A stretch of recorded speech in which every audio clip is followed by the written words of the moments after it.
मेरा नाम संजना है। वो मेरे सामने ही खड़ी हुई थी। उसे देखकर मुझे अपनी आंखों पर विश्वास नहीं हो रहा था। ऐसा लग रहा था जैसे मेरी आंखों का धोखा है। आखिर ऐसा कैसे हो सकता है? ये कुदरत की अजीब सी बनावट थी। कभी कभी हम अपनी आंखों से कुछ ऐसा देख लेते हैं जिसे देखकर हमारा शरीर काम करना बंद कर जाता है। मैंने भी अपनी आंखों से एक ऐसी ही हकीकत को देख लिया था। इसके बारे में सिर्फ मैंने सुना था, मगर जब अपनी आंखों के सामने उसे देखा तो मुझे अपनी आंखों पर विश्वास नहीं हो रहा था, क्योंकि वो मेरे सामने खड़ी थी और वो बिल्कुल मेरी सोच से अलग थी। मैंने तो सोचा भी नहीं था कि जैसा लोग उसके बारे में कहते हैं वो बिल्कुल ऐसी ही होगी। मुझे लगता था कि लोग मुझे चिढ़ाने के लिए ऐसा कहते हैं, लेकिन आज मुझे समझ आई थी कि लोग उसका नाम लेकर मुझे क्यों चिढ़ाया करते थे। अब मुझे ये जानना था कि आखिर वो है कौन, कहाँ से आई है, उसका जन्म कहाँ हुआ था, उसका और मेरा क्या रिश्ता था। मैं ये सब जानने के लिए बेचैन हो रही थी, और जब मैंने इसके बारे में सब कुछ जान लिया और मेरी आंखों के सामने जब उसकी सच्चाई खुलकर आई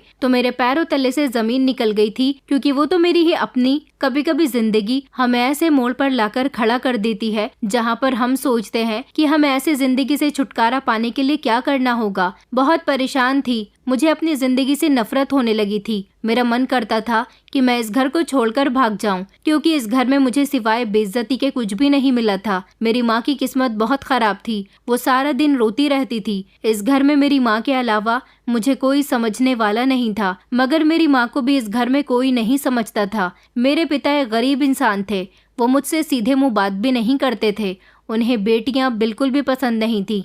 न जाने वो मेरी माँ से किस बात पर झगड़ा करते रहते थे, क्योंकि मैंने अक्सर देखा था कि मेरे मम्मी पापा कमरे में बंद होकर एक दूसरे से झगड़ते रहते थे। अपने झगड़े में वो दोनों इतने बिजी हो जाते थे कि उन्होंने कभी अपनी बेटी पर ध्यान ही नहीं दिया था। कभी कभी मेरी मम्मी का ध्यान मुझ पर चला जाता था। वो मेरी फिक्र कर लिया करती थी, मगर मेरे पापा ऐसे थे जो मुझे ज़्यादा से ज़्यादा इग्नोर किया करते थे। मुझे अपने पापा की इस तरह की बेरुखी बहुत परेशान करती थी। मेरी मम्मी चाहती थी कि मैं हाई एजुकेशन कंप्लीट करूं, मगर ऐसा करने के लिए मुझे मेरे पापा सपोर्ट नहीं करते थे। जब तक मुझे पापा सपोर्ट नहीं करते तब तक कुछ भी पॉसिबल नहीं हो सकता था, क्योंकि मेरी मम्मी तो जॉब नहीं करती थी और पापा को ये बात बिल्कुल भी गवारा न थी कि मम्मी उनकी सैलरी से पैसे निकालकर मेरी एजुकेशन पर लगाएं। मम्मी पापा की आपस में बिल्कुल भी नहीं बनती थी। बड़ी मुश्किल से मम्मी मुझे पढ़ा लिखा रही थी। मम्मी पापा अपने झगड़े में इतने बिजी रहते थे कि अपनी बेटी की परवरिश भी ठीक से नहीं कर पा रहे थे। कभी कभी तो मुझे ऐसा लगता था जैसे मैं इन दोनों की बेटी ही नहीं हूँ। काफ़ी समय से मैं इस बात को जानने की कोशिश कर रही थी कि आखिर मेरे मम्मी पापा किस बात पर झगड़ा करते हैं, मगर उनके झगड़ा करने की वजह मुझे आज तक समझ नहीं आई थी। अक्सर वो लोग मेरे सामने खामोश हो जाया करते थे। पापा मुझसे बात तो करते थे, मगर सिर्फ मम्मी के कहने पर। मुझे भी पढ़ने का बहुत शौक था। एक दिन मैंने अपनी मम्मी से कहा था कि मम्मी, क्या मैं अपनी एजुकेशन कंप्लीट कर सकूंगी? तो मम्मी कहने लगी कि हाँ बेटा, तुम ज़रूर अपनी एजुकेशन कंप्लीट करोगी, तुम फिक्र मत करो। तुम्हारे पापा ऊपर से तल्ख ज़रूर हैं, मगर अंदर से उनका दिल बहुत नरम है। मुझे तो ऐसा लगता ही नहीं था, क्योंकि आज तक कभी पापा ने मुझसे ढंग से बात तक नहीं की थी। मेरी कभी कोई ख्वाहिश पूरी नहीं की थी। उनकी बेटी किस बात पर खुश होती है, किस बात पर नाराज़ होती है, उन्होंने ये जानने की भी कोशिश नहीं की थी, और ना ही वो मेरी मम्मी को ज़्यादा मुँह लगाते थे। पता नहीं मेरे पापा ऐसे क्यों थे। मैंने यही जानने के लिए अपनी मम्मी से कई बार इस तरह का सवाल किया था, तो मेरी मम्मी यही कहती थी कि दरअसल तुम्हारे पापा अपने बिजनेस को लेकर बहुत परेशान हो गए, इसलिए बहुत चिड़चिड़े रहते हैं। मैं अपनी मम्मी की बात को अच्छी तरह से समझ गई थी, इसलिए कभी दोबारा मम्मी से या पापा से कोई शिकायत करने की कोशिश ही नहीं की। वैसे तो मेरे पापा एक मामूली सी कंपनी में नौकरी किया करते थे, मगर न जाने क्यों वो उस नौकरी में इंटरेस्टेड नहीं थे। कभी उनकी कहीं और नौकरी लग जाती थी तो कहीं और मम्मी के बताने पर मैं इस बात को समझ गई थी कि पापा की नौकरी की वजह से वो परेशान रहते हैं, क्योंकि कई बार ऐसा हो चुका है कि पापा की नौकरी चली जाती है और इसी वजह से वो मेरी पढ़ाई पर भी पैसा नहीं लगाना चाहते। जैसे तैसे मेरी मम्मी ने मेरी पढ़ाई के लिए पैसा जोड़ जोड़ कर मुझे इंटर करवाया था, और फिर फाइनली मैं इतनी जवान हो चुकी थी कि अपना खर्च खुद उठाने लगी थी और बच्चों को ट्यूशन पढ़ाने लगी थी। मेरे पास इतने बच्चे ट्यूशन के लिए आने लगे थे कि मैं अपनी आगे की पढ़ाई कंटिन्यू रख सकती थी। मेरा कॉलेज में एडमिशन हो गया था। मेरी काबिलियत देखते हुए मुझे स्कॉलरशिप भी मिलने लगी थी और मुझे आगे पढ़ाई करने के लिए ज़्यादा दिक्कत का सामना नहीं करना पड़ा था। मुझे ऐसा लगता था जैसे मैं दुनिया की सबसे बदनसीब बेटी हूँ जो अपने पिता का प्यार नहीं पा सकी है, लेकिन जैसे जैसे मैं बड़ी हुई मुझे अकेले रहना और हालात के साथ गुजारा करना आ गया था। मम्मी ने भी जॉब करना शुरू कर दिया था। मेरी मम्मी पढ़ी लिखी थी, पापा उनसे कुछ कहते नहीं थे, लेकिन मैंने देखा था कि जब से मम्मी जॉब करने लगी थी पापा कोई काम नहीं करते थे। पापा ने अपनी नौकरी तो जैसे छोड़ ही दी थी। हम दोनों माँ बेटी अपनी अपनी ज़िंदगी इसी तरह से गुजार रहे थे। मैं खुश थी कि बड़े होने के बाद पापा ने मेरी लाइफ में इंटरफेयर करना बंद कर दिया था। और फिर एक दिन ऐसा हुआ कि मेरी एजुकेशन कंप्लीट हो गई थी। अब मैंने मम्मी से कहा था कि आपको जॉब करने की कोई ज़रूरत नहीं है। वैसे भी मेरी मम्मी की तबीयत ख़राब रहने लगी थी। मेरे अलावा मेरे पेरेंट्स की और कोई औलाद नहीं थी। मैंने एक बार अपनी मम्मी से इमोशनल होकर कहा था कि काश अगर मेरा कोई भाई होता तो वो आपका कितना सहारा बनता, आपको कभी जॉब भी नहीं करने देता। ये बात सुनकर मेरी मम्मी की आंखों में आंसू आ गए थे। उन्होंने कहा था कि तुम ही मेरी बेटी हो और तुम ही मेरा बेटा हो। तुम्हारे होते हुए मुझे कभी बेटे की कमी महसूस ही नहीं हुई। मेरी मम्मी ने बताया था कि जिस समय मैंने जन्म लिया था उसके बाद उनको कुछ कॉम्प्लिकेशंस आ गई थी, जिसकी वजह से वो दोबारा कंसीव नहीं कर सकी। यही वजह थी कि उनके पास सिर्फ एक ही औलाद है जो कि मैं हूँ। मेरी मम्मी बहुत अच्छी थी। पापा अभी भी मम्मी के साथ रूखा सूखा बिहेव रखते थे, लेकिन अब उन दोनों के बीच झगड़ा होना ख़त्म हो गया था। मैंने जब मम्मी से कहा कि अब आपको जॉब नहीं करनी है, आपकी बेटी की पढ़ाई कंप्लीट हो गई, आपकी बेटी अब आपको आराम देना चाहती है, अब आप घर में ही रहें और आपकी बेटी नौकरी किया करेगी। मम्मी ने मुझे मना भी किया था, मगर मैं तो ज़िद पर अड़ गई थी कि आखिर इतनी एजुकेशन करने का क्या फ़ायदा हुआ जब आप मुझे नौकरी ही नहीं करने दे रही हो। वैसे भी पापा जॉब नहीं करते, सारा सारा दिन घर में रहते हैं और आपकी भी तबीयत ठीक नहीं रहती, फिर भी आप जॉब करने जाती हो। मुझे ये सब कुछ अच्छा नहीं लगता। मम्मी कहने लगी कि बेटा तुम पापा की जॉब की बात उनके सामने मत करना, वरना तुम्हारे पापा गुस्सा हो जाएंगे। मैंने मम्मी को तसल्ली दी और कहा कि मम्मी क्या मैंने आज से पहले कभी पापा से कुछ कहा है? मम्मी कहने लगी कि हाँ तुमने कभी कुछ नहीं कहा, मगर तुम जानती हो ना कि तुम्हारे पापा कितने गुस्से वाले हैं। मैंने अपनी मम्मी से कहा कि मम्मी आपने मुझे हमेशा अच्छे संस्कार दिए, मैं कभी पापा से कुछ नहीं कहती। मैंने सब्र कर लिया है कि मेरी माँ है जो मुझे माँ और पिता दोनों का प्यार देती है। पापा मुझसे बात करते हैं तो ठीक है, अगर नहीं करते तो मैं उनसे ज़बरदस्ती नहीं करना चाहती।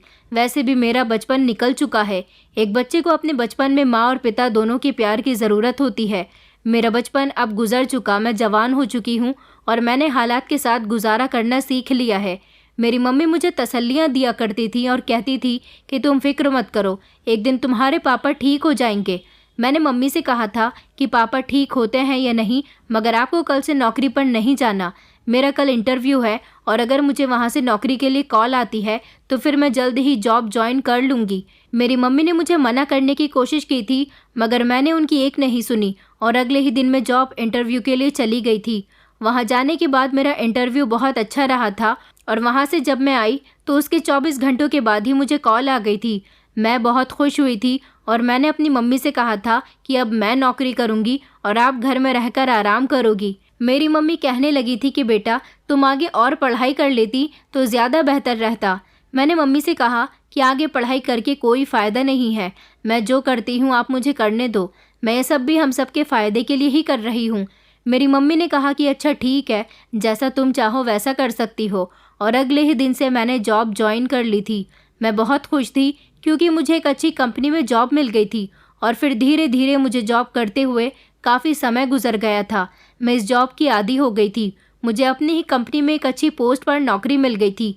मेरी सैलरी भी अच्छी थी। मेरी मम्मी खुश होती थी कि उनकी बेटी उनका सहारा बन गई है, लेकिन मैंने इस दौरान देखा था कि धीरे धीरे पापा मुझसे बात करने लगे थे, क्योंकि कभी कभी वो मुझसे मेरी जॉब के बारे में पूछने लगे थे कि वहाँ पर तुम्हारी जॉब कैसे चल रही है, काम ठीक चल रहा है या नहीं, तुम्हें कोई परेशानी तो नहीं होती। मम्मी भी ये सब कुछ होता हुआ देखकर बहुत खुश होती थी। हम दोनों माँ बेटी समझने लगे थे कि पापा के अंदर बदलाव आने लगे हैं। पापा को धीरे धीरे मेरी फिक्र होने लगी है। उन्हें ये रियलाइज़ होने लगा है कि मैं उनकी बेटी हूँ। पापा को अपने लिए फ़िक्रमंद होते हुए देखकर मैं खुश रहने लगी थी। मुझे लगने लगा था जैसे मेरे पापा मेरी तरफ से बेहतर होते जा रहे हैं और अब मुझे जॉब करते हुए काफ़ी टाइम हो गया था। मैं बहुत काबिल थी, इसलिए मेरा प्रमोशन भी कर दिया गया था। एक दिन मेरे बॉस ने कहा था कि हमें दूसरे शहर जाना है। वहाँ पर लगभग हमें 1 महीना लग सकता है, क्योंकि हमें वहाँ जाकर अपने नए कंस्ट्रक्शन पर काम शुरू करना है, नए नए क्लाइंट से मिलना है। इसमें हमें काफ़ी वक्त लग सकता है, इसलिए मैंने अपने घर में इस बारे में बता दिया था कि हमें दूसरे शहर जाना है। वहाँ पर हमें 1 महीने का समय लग सकता है। मेरी मम्मी ने कहा भी था कि बेटा, इतना लंबे समय अगर लग रहा है तो तुम वहाँ पर मत जाओ। मैंने मम्मी से कहा कि मम्मी, ये मेरा काम है और हमें तो मीटिंग्स करने के लिए बॉस के साथ कहीं ना कहीं जाना ही होता है, जबकि मैं तो पहली बार जा रही हूँ। मेरे समझाने पर मेरे मम्मी पापा ने मुझे बॉस के साथ जाने के लिए परमिशन दे दी थी। बॉस के साथ सिर्फ मैं ही नहीं, बल्कि हमारी टीम के काफ़ी सारे लोग गए थे और हम सब की जिम्मेदारी भी बॉस ने ही उठाई थी। हम लोगों को वहाँ पर रहने के लिए एक अलग से होटल भी दे दिया गया था। हमें वहाँ जाकर अलग अलग कंपनी के लोगों से बात करनी थी, इसलिए वहाँ जाने के 2 दिन बाद हमारी टीम को बता दिया गया था कि हमें किस किस के साथ मीटिंग्स करनी है। मुझे और मेरे साथ के एक और मैनेजर को इस नए शहर की बहुत बड़ी कंपनी के मालिक से मिलने के लिए भेज दिया गया था। जब हम लोग इस कंपनी में पहुंचे तो पता चला कि यहाँ के मालिक अभी एक बहुत इंपॉर्टेंट मीटिंग में बिजी हैं। हमें वहाँ पर वेट करने के लिए बैठा दिया गया था। मैंने देखा था कि वहाँ के लोग मुझे बड़ी गौर से देख रहे थे। ऐसा क्यों था और लोग मुझे इस तरह से क्यों देख रहे थे, ये बात मैं समझ नहीं पाई थी। मगर अगले ही पल मेरे साथ एक अजीब सा हादसा हुआ था, जब वहाँ पर एक एम्प्लॉय आया और मुझसे बदतमीजी से बात करने लगा। कहने लगा कि तुम यहाँ बैठी हुई क्या कर रही हो, चलो जाकर अपना काम करो। उसकी इस तरह की बदतमीजी पर मैं बहुत चौंक गई थी और मुझे बहुत गुस्सा आया था कि उसकी हिम्मत कैसे हुई मुझसे इस तरह से बात करने की। मेरे साथ जो मैनेजर गए थे, उन्होंने उस एम्प्लॉय से कहा कि तुम मैडम से किस तरह से बात कर रहे हो।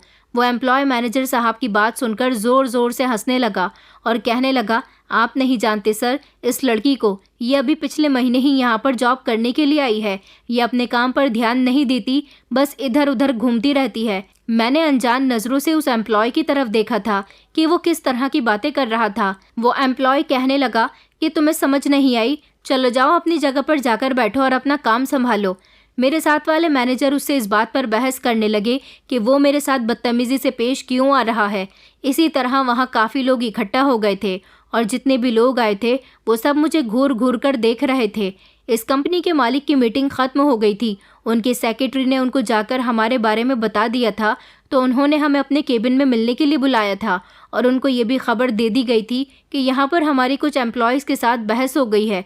उन्होंने हमारा अच्छी तरह से वेलकम किया और जब उन्हें पता चला कि उनकी कंपनी के एम्प्लॉय ने मेरे साथ बहुत बदतमीज़ी की है, तो उन्होंने उससे माफ़ी मंगवाने के लिए अपने केबिन में बुलाया था।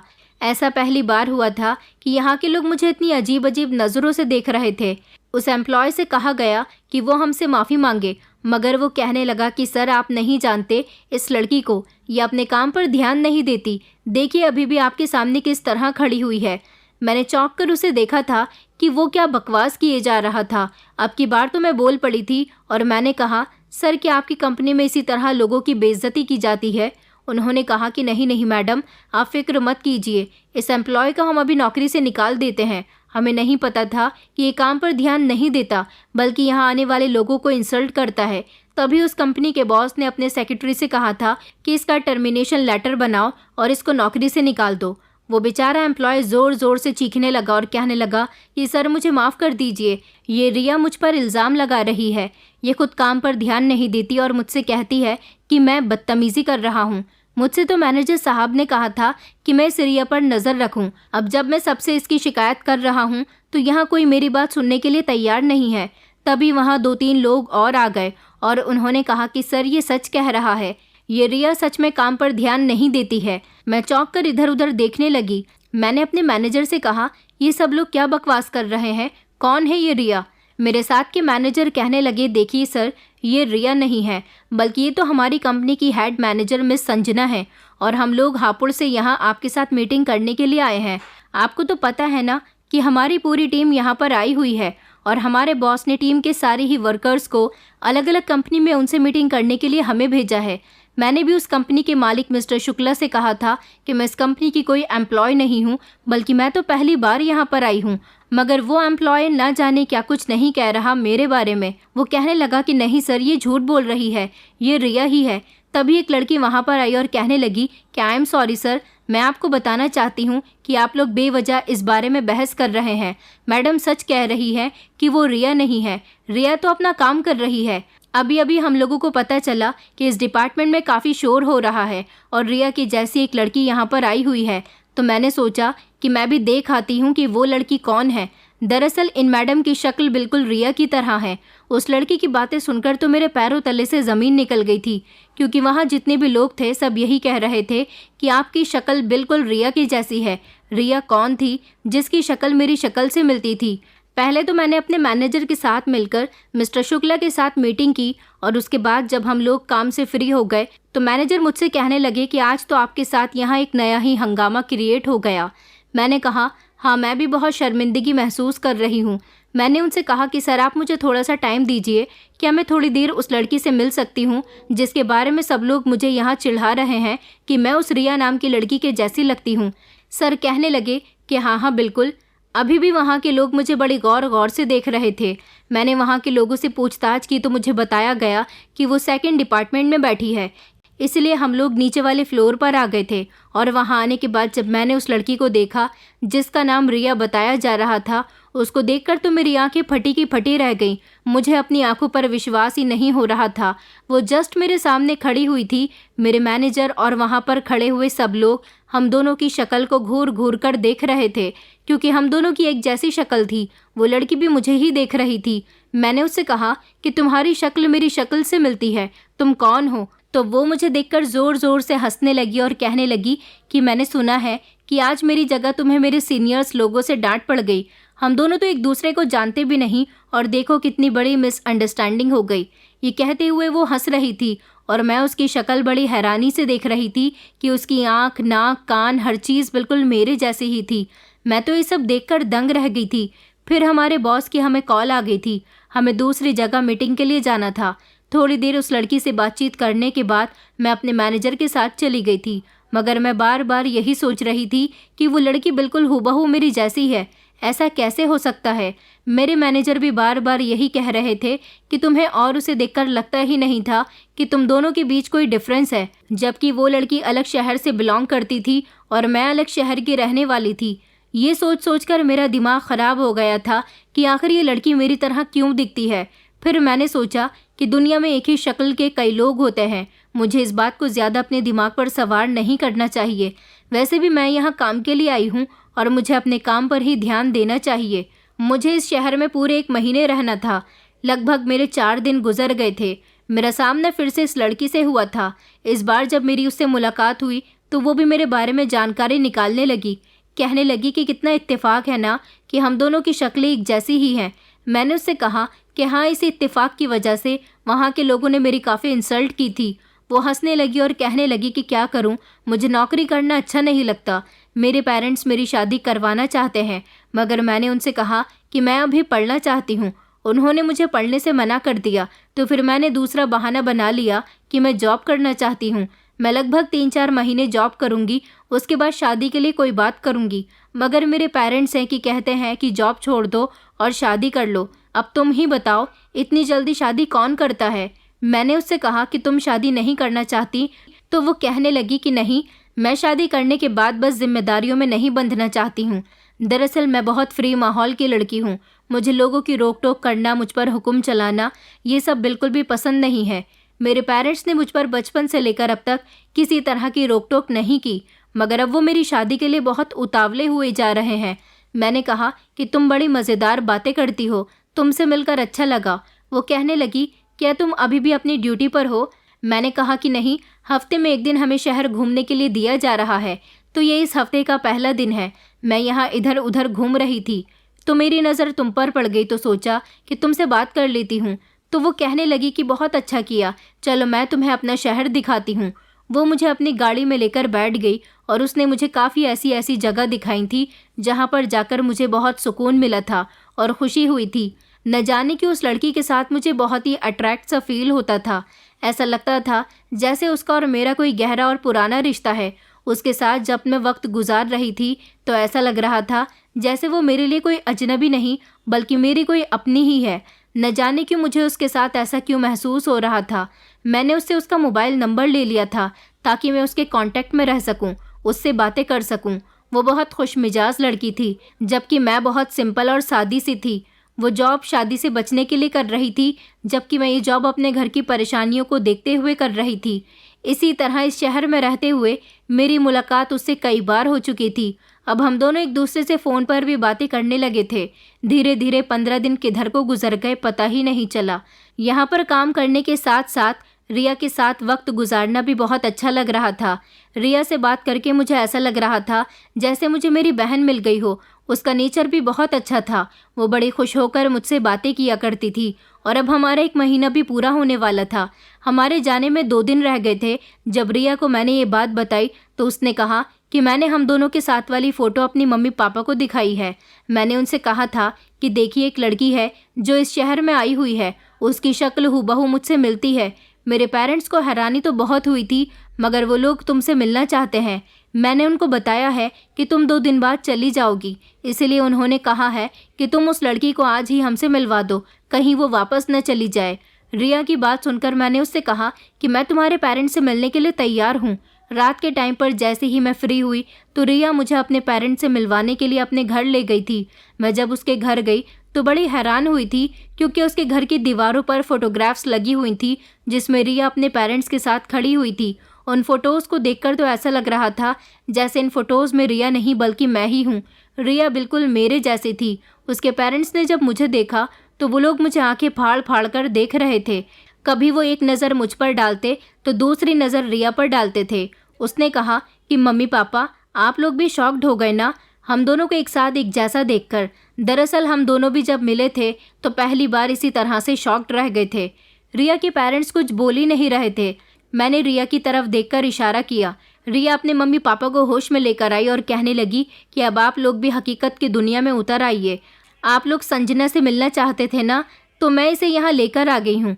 उसके पेरेंट्स ने उससे कहा कि तुम्हारी दोस्त घर आई है तो उसके लिए चाय पानी का इंतज़ाम करो। रिया किचन में चाय बनाने के लिए चली गई थी, जबकि उसके पेरेंट्स मुझे बड़े गौर से देख रहे थे। उसकी मम्मी ने कहा कि बेटा, हम तुमसे एक सवाल पूछना चाहते हैं। मैंने कहा जी, आप लोग मुझसे सवाल पूछ सकते हैं। तो वो कहने लगी, क्या तुम जानती हो कि तुम किस हॉस्पिटल में हुई थी? मैंने उनको बताया कि मैं हापुड़ की रहने वाली हूँ, लेकिन मेरा जन्म दिल्ली के सिटी हॉस्पिटल में हुआ था। दरअसल उस समय हम लोग वहीं पर रहते थे, लेकिन जब मैं 5 साल की थी तो मेरी फैमिली दिल्ली शहर छोड़कर हापुड़ आ गई थी। मैंने कहा, क्यों, आप लोग ये बातें क्यों पूछ रहे हो? तो रिया के फादर कहने लगे कि नहीं बेटा, बस एक बात की तसल्ली करनी थी। अचानक रिया की माँ ने मेरा हाथ देखा। उन्होंने मेरा हाथ पकड़ा और मेरे हाथ से मेरी वॉच हटाकर कलाई को देखने लगी। मेरी कलाई पर बचपन से ही एक निशान था जो कत्थई रंग का था। रिया की माँ ने अपने पति की तरफ देखा और वो दोनों शॉक्ड रह गए थे। न जाने उन दोनों को क्या हुआ था, मैं ये बात समझ नहीं पाई थी। थोड़ी देर बाद रिया भी चाय लेकर आई तो उन्होंने रिया से कहा कि बेटा, तुम अपना हाथ दिखाओ। तो रिया ने भी अपना हाथ दिखाया।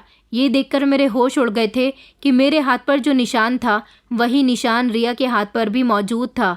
रिया की माँ ने मुझे गले से लगा लिया। वो फूट फूट कर रोने लगी और कहने लगी कि बेटा, तुम जुड़वा बहनें हो और तुम हमारी बेटियां हो। मैंने रिया की मम्मी से चौंक कर कहा, आप ये क्या कह रही हैं? आपको कोई गलतफहमी हुई है। मेरा जन्म तो यहाँ नहीं हुआ और ना ही मैं आप लोगों को जानती हूँ, तो फिर मैं आपकी बेटी कैसे हो सकती हूँ? बल्कि मेरे पेरेंट्स तो हापुड़ में रहते हैं और वो अभी भी वहीं पर मौजूद हैं। वो लोग कहने लगे कि नहीं नहीं बेटा, हम तुम्हारे पेरेंट्स हैं। दरअसल रिया और तुम जुड़वा बहनें हो। रिया की माँ कहने लगी कि मैंने 2 बेटियों को जन्म दिया था और रात का समय था जब अस्पताल में एक तरह का हड़कंप मच गया। लोग कहने लगे कि उनके बच्चे चोरी हो गए। मेरे पति को डर हुआ कि कहीं हमारी बेटियों को तो कुछ ना हो जाए। वो बच्चे वाले वार्ड में चले गए और वहां जाकर देखा तो हमारी जुड़वा बेटियों में से एक बेटी लापता थी। हमने अपनी बेटी को बहुत ढूंढा, मगर हमारी बेटी हमें कहीं नहीं मिली।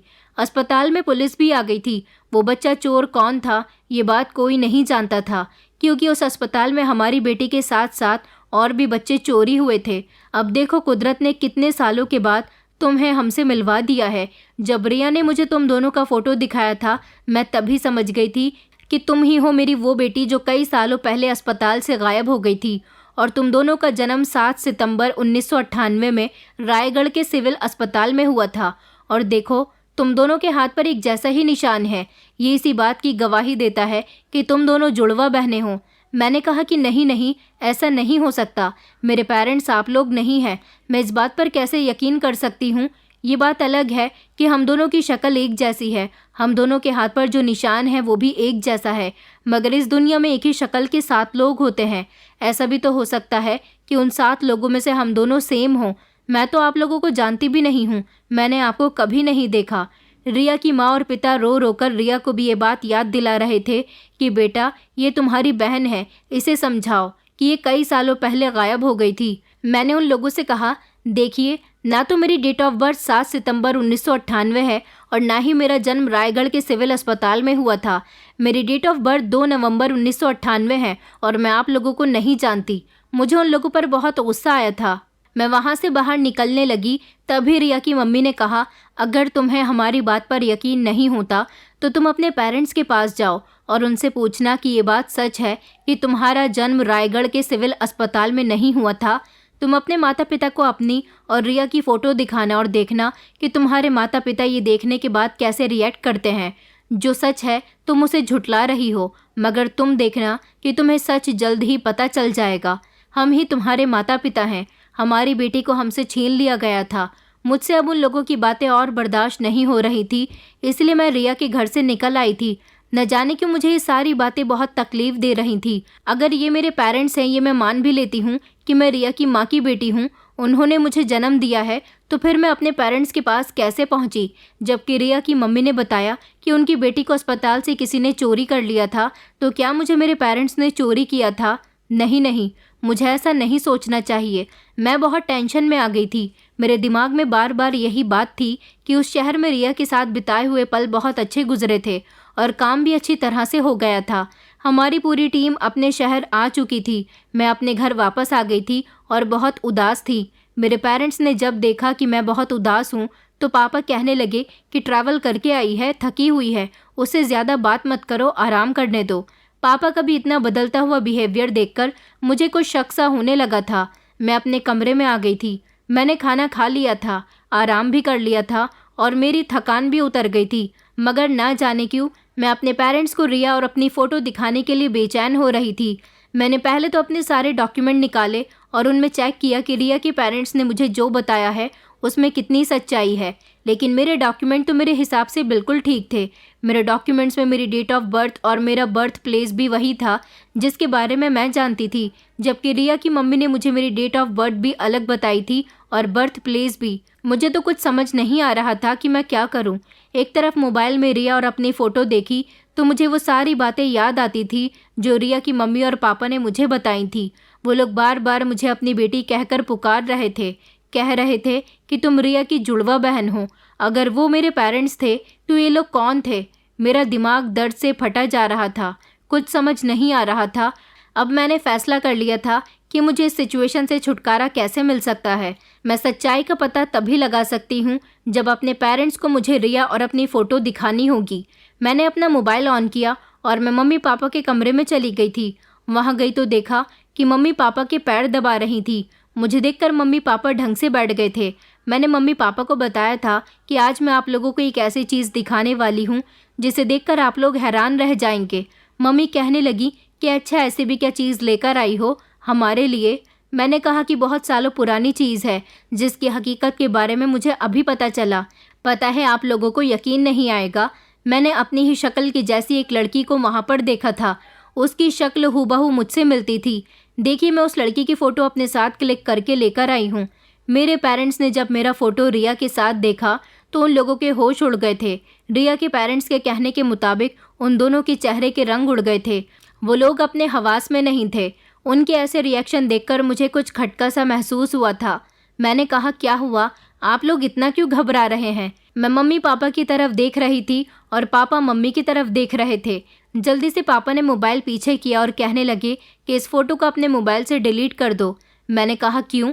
इस लड़की के साथ तो मेरी बहुत अच्छी फ्रेंडशिप हो गई है। मैं इसके घर भी गई थी। मेरे पापा कहने लगे कि क्या तुम्हें इसके घर जाने की क्या ज़रूरत थी?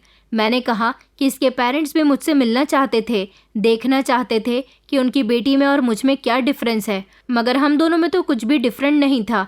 जैसा निशान मेरे हाथ पर मौजूद है ऐसा ही निशान इस लड़की के हाथ पर भी मौजूद है। इसके पेरेंट्स कहते हैं कि उनकी बेटी कई सालों पहले रायगढ़ के सिविल हॉस्पिटल से उनकी बेटी चोरी हो गई थी। किसी ने उनकी जुड़वा बेटी में से एक को चोरी कर लिया था, मगर मैंने तो सोच लिया था कि मैं उनकी बेटी नहीं हूँ। तो ना जाने क्यों वो लोग बार बार मुझसे कह रहे थे कि हमें लगता है कि तुम ही हमारी बेटी हो। मैंने मम्मी और पापा से चौंक कर पूछा था, क्या मैं उनकी बेटी हूँ? मम्मी पापा घबरा गए और कहने लगे कि नहीं नहीं, तुम ये कैसी बातें कर रही हो, तुम उनकी बेटी कैसे हो सकती हो, तुम तो हमारी बेटी हो। मैंने वहीं पर अपनी मम्मी का झूठ पकड़ लिया था और उनसे कहा, तो फिर आपको इतना घबराने की क्या ज़रूरत है? आपके चेहरे का उड़ा हुआ रंग बता रहा है कि आप लोग मुझसे कुछ छुपा रहे हो, कोई झूठ बोल रहे हो। मम्मी कहने लगी, तुम ये हमसे किस तरह के सवाल कर रही हो और आइंदा इस लड़की से मत मिलना। मैंने कहा, क्यों? मैं इस लड़की से क्यों नहीं मिलूं? मैंने अपनी मम्मी पापा से कहा था कि देखिए, अब आप लोग जैसी भी बात है मुझे सच सच बता दीजिए, क्योंकि मैं अब धीरे धीरे सच जानने लगी हूँ। इसलिए बेहतर यही होगा कि इससे पहले मैं सब कुछ सच समझ जाऊँ, आप लोग मुझे अपने मुँह से सब कुछ सच बता दें। मम्मी पापा अभी भी मुकरना चाह रहे थे, मगर मैंने उनको बोल दिया था कि अब आप लोगों को झूठ बोलने का कोई फ़ायदा नहीं है। आप लोग मुझे सच सच बता दीजिए कि आप लोग कौन हैं और आपने मेरी परवरिश क्यों की। मैं जानती हूँ कि आप लोगों ने झूठ बोला है। मेरा जन्म दिल्ली में नहीं बल्कि रायगढ़ में हुआ था। मेरी बात पर मम्मी ने रोना शुरू कर दिया। उनकी आंखों से निकलते हुए आंसू इस बात की गवाही दे रहे थे कि वो मुझसे कुछ छुपा रही है। पापा ने मम्मी को इशारा दिया कि तुम रोना बंद करो। पापा कहने लगे, चलो तुम अपने कमरे में जाओ। मैंने पापा से कहा कि नहीं, आज मैं कहीं नहीं जाऊंगी, मुझे सारी सच्चाई जाननी है, आखिर क्या मैटर है। मैंने उनसे बहुत बहस की तो उन लोगों ने हार कर मुझे सब कुछ बता ही दिया था, क्योंकि वो लोग जानते थे कि मैं बहुत ज़िद्दी हूँ और अपने सवालों का जवाब लिए बगैर उनके कमरे से नहीं जाऊंगी। आज इतने सालों के बाद उन लोगों ने मुझे एक ऐसा सच बताया था जिसे सुनकर मेरे पैरों तले से ज़मीन निकल गई थी। पापा ने मेरे आगे पहले तो हाथ जोड़ दिए और कहने लगे कि मुझे माफ़ कर दो। कई सालों पहले मैंने एक गलती की थी। दरअसल मैं शुरू से ही कोई काम धंधा नहीं करता था। मैं एक आवारा इंसान था। मैं चोरियां किया करता था। तुम्हारी मम्मी के साथ जब मेरी शादी हुई तो मैं इससे बहुत प्यार करता था। इसकी मोहब्बत की खातिर मैंने चोरी चकारी करनी छोड़ दी थी। मैंने इससे लव मैरिज की थी। मेरे घर वालों ने मुझे घर से निकाल दिया। हम दोनों किराए पर रहने लगे। हम दोनों का गुजारा बहुत मुश्किल से हो रहा था। मैं अभी भी लोगों के छोटे मोटे पर्स चोरियां करता था। अपना और तुम्हारी मम्मी का गुजारा कर लिया करता था। मुझे कोई नौकरी नहीं मिल रही थी। फिर एक दिन मुझे अस्पताल में वार्ड बॉय की नौकरी मिली। पता चला कि अस्पताल में बच्चे चोरी करने का धंधा चल रहा है।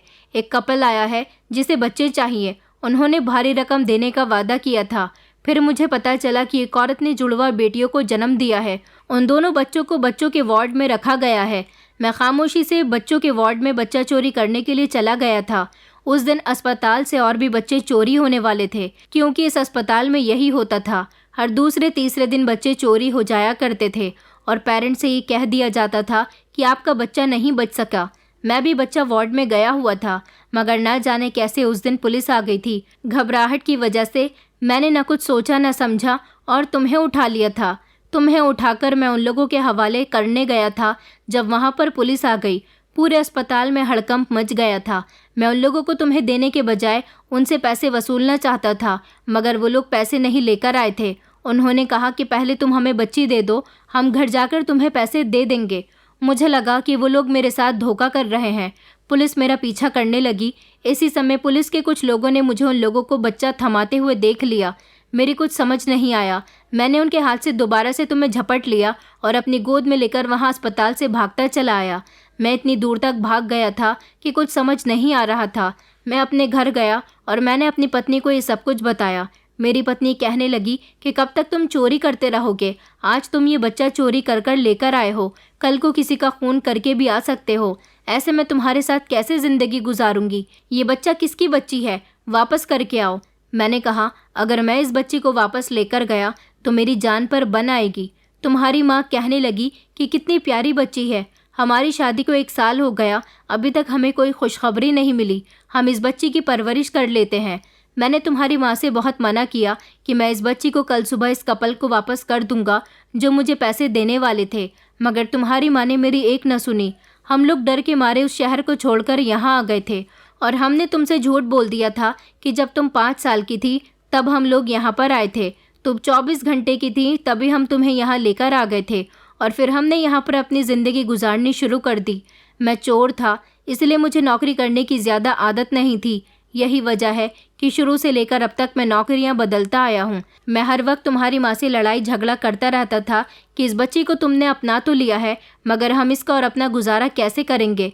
मैंने तुम्हारी माँ को कई बार कहा कि अभी भी वक्त है, हम इसे कहीं ना कहीं बेच देते हैं, मगर वो नहीं मानी। उसने कहा कि उसे तुमसे दिली लगाव हो गया है, वो तुम्हें बेचने के लिए तैयार नहीं थी। मैं कहीं नौकरी नहीं करना चाहता था, इसलिए मुझे तुमसे कोई मोहब्बत नहीं थी।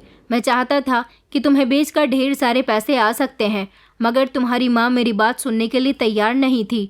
मुझे तुमसे बात करना भी पसंद नहीं था, ना तुम्हें देखना पसंद था।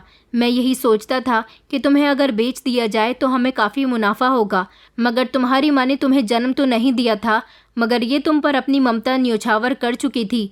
इसने तुम्हें पाला था, पोसा था, इसलिए तुम्हें खुद से अलग नहीं करना चाहती थी। जैसे जैसे तुम जवान होती गई, तुमने अपनी जिम्मेदारियां खुद उठाना सीख लिया, तो मैं समझ गया था कि अब तुम मुझ पर बोझ नहीं हो। तुम अपने साथ साथ मेरा और अपनी माँ का भी गुजारा कर सकती हो। जब तुम्हारी नौकरी लग गई तो मुझे इस बात का यकीन हो गया था कि तुम अपने आप के लिए कामयाब साबित हुई हो। तुम्हें बेचकर मैं पैसे ना कमा सका तो क्या हुआ, तुम सारी ज़िंदगी हम दोनों के लिए नोट छापने वाली मशीन बन गई हो। इसलिए मैं तुम्हारे साथ अपना बिहेवियर ठीक करने लगा, तुम्हें अपनी बेटी मानने लगा। मगर जब आज तुमने इतने सालों बाद यह हकीकत मुझ पर खोली तो मुझे वो सब कुछ याद आ गया। और अब मुझे याद आया कि मैंने उस माता पिता की गोद उजाड़ दी थी, उनकी एक बेटी को उनसे छीन लिया था। तभी तो हमारी अपनी औलाद नहीं है।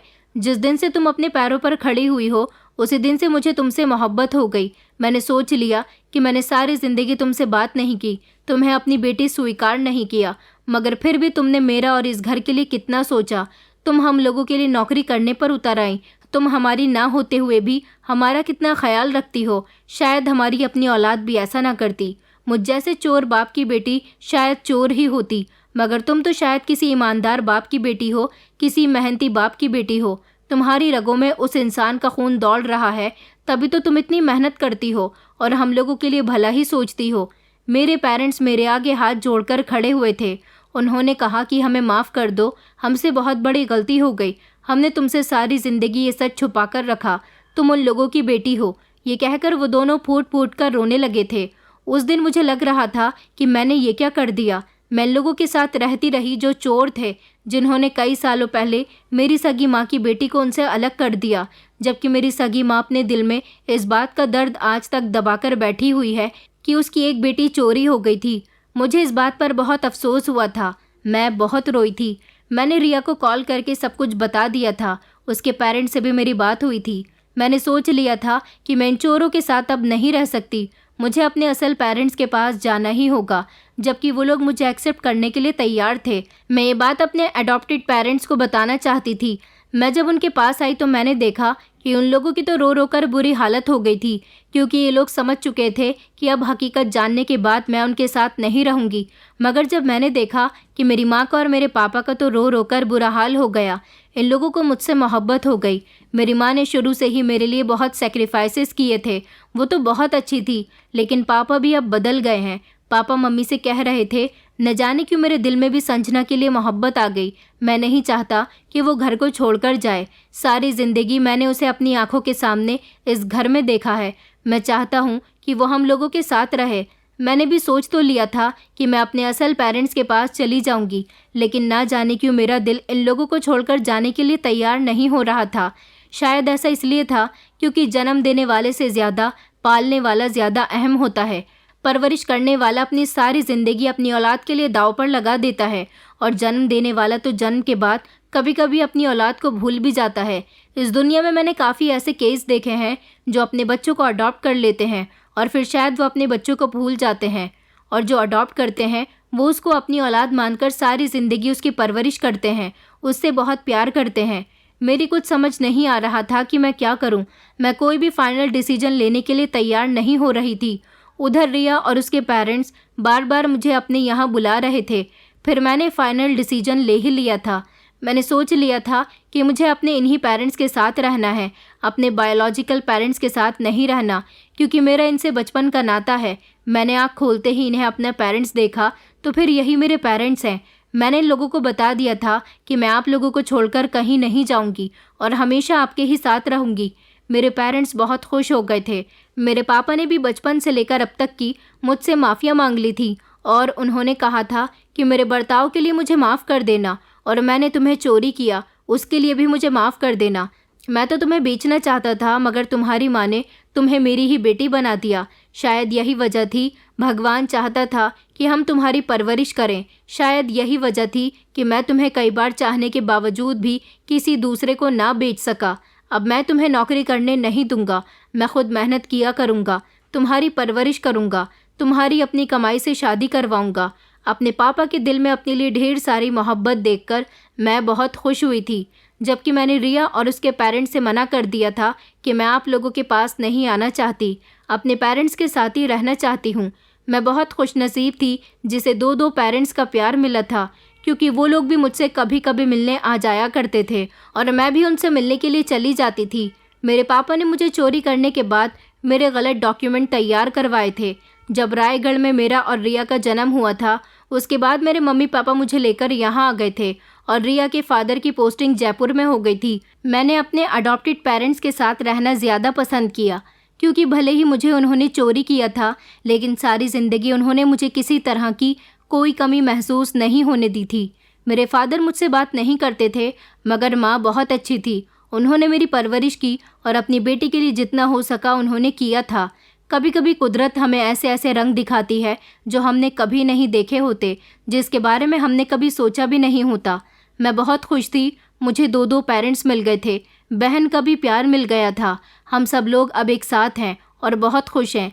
मेरे पेरेंट्स मेरी शादी करना चाहते हैं। उन्होंने मेरे लिए लड़का तलाश कर लिया। जबकि मेरी शादी हुई तो मेरे अडॉप्टेड फादर और मेरे बायोलॉजिकल फादर दोनों ने ही बराबर से हिस्सा लिया। मैंने इस बात को एक्सेप्ट कर लिया कि मेरे बायोलॉजिकल पेरेंट्स की कोई गलती नहीं थी और रिया के पेरेंट्स ने उसकी शादी अभी नहीं की, क्योंकि वो अभी शादी नहीं करना चाहती। दोस्तों, उम्मीद करती हूँ आपको हमारी कहानी पसंद आई होगी। कहानी पसंद आई है तो वीडियो को लाइक करें, चैनल पर नए हैं तो चैनल को सब्सक्राइब करें और हाँ, नोटिफिकेशन बेल को ज़रूर दबाएं ताकि अगली अपडेट सबसे पहले आपको मिले।